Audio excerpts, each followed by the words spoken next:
ओम नमः शिवाय। श्री शिवाय नमस्तुभ्यम। आप सभी का हमारे यूट्यूब चैनल पे बहुत बहुत स्वागत है। आज मैं आप सभी को बताऊंगी कि शिवलिंग की पूरी परिक्रमा क्यों नहीं की जाती, जो जल स्थान है उसको लांघना वर्जित क्यों होता है। तो प्लीज़ वीडियो स्टार्ट करने से पहले आप मेरे चैनल को सब्सक्राइब कर लीजिए। कमेंट सेक्शन में ओम नमः शिवाय या श्री शिवाय नमस्तुभ्यम लिख दीजिए और बेल आइकन दबा लीजिए, जैसे आगे आने वाली वीडियोस की आपको नोटिफिकेशन मिल जाए। ईश्वर की आराधना करने के कई तरीके हैं। उन्हीं में से एक है परिक्रमा, जिसका अर्थ होता है अपने इष्ट के चारों ओर गोलाकार घूमते हुए ईश्वर की शरण में जाना।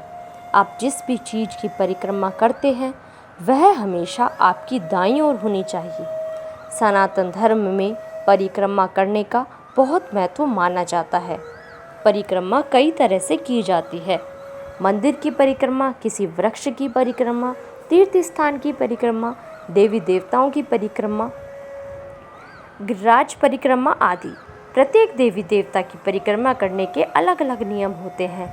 इसी तरह से भगवान शिव की परिक्रमा करने के भी नियम बताए गए हैं, जिसके अनुसार शिव जी की प्रतिमा की तो पूरी परिक्रमा कर सकते हैं, लेकिन शिवलिंग की केवल आधी परिक्रमा ही की जाती है। यदि इन नियमों का उल्लंघन किया जाए तो परिक्रमा का फल प्राप्त नहीं होता और आपकी समस्याओं का सामना करना पड़ सकता है। चलिए मैं आपको बताती हूँ कि शिवलिंग की आधी परिक्रमा ही क्यों की जाती है। शिवलिंग की परिक्रमा को अर्धचंद्राकार करना शास्त्र सम्मत माना गया है। अर्धचंद्राकार यानी गोल घूमते हुए आधी परिक्रमा करना। शिवलिंग की परिक्रमा करते समय दिशा का ध्यान रखना भी बहुत आवश्यक होता है।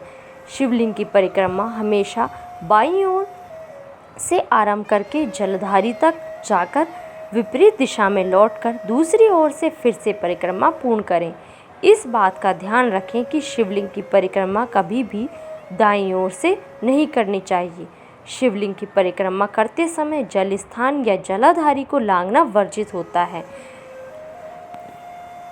शास्त्रों में बताया गया है कि शिवलिंग का ऊपरी हिस्सा पुरुष का प्रतिनिधित्व करता है और निचले हिस्से को स्त्री का प्रतीक माना गया है। इस तरह से शिवलिंग को शिव और शक्ति दोनों की सम्मिलित ऊर्जा का प्रतीक माना जाता है। इस तरह से शिवलिंग को शिव और शक्ति दोनों की सम्मिलित ऊर्जा का प्रतीक माना जाता है। शिवलिंग पर अभिषेक करने के बाद जिस स्थान से जल प्रवाहित होता है इसे जलधारी, निर्मली या फिर सोमसूत्र कहा जाता है। माना जाता है कि शिवलिंग से ऊर्जा का प्रवाह होता है। जब उस पर जल चढ़ाया जाता है तो जल में शिव और शक्ति की ऊर्जा के कुछ अंश समाहित हो जाते हैं। इसलिए जब परिक्रमा करते समय या फिर अनजाने में जलाधारी को लांघ देता है तो उसके पैरों के मध्य से होते हुए ऊर्जा शरीर में प्रवेश कर जाती है, जिसके कारण व्यक्ति को वीर्य या रज संबंधित स्वास्थ्य समस्याएं हो सकती हैं। शिवलिंग से निकलने वाली ऊर्जा बहुत ही गर्म और शक्तिशाली होती है।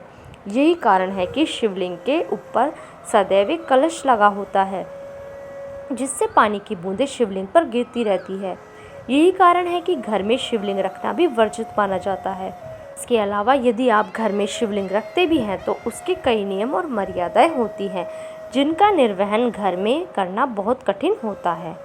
धन्यवाद। इस वीडियो में बस इतना ही। प्लीज़ आप मेरी वीडियोस को लाइक कीजिए, शेयर कीजिए और मेरे चैनल को सब्सक्राइब कीजिए।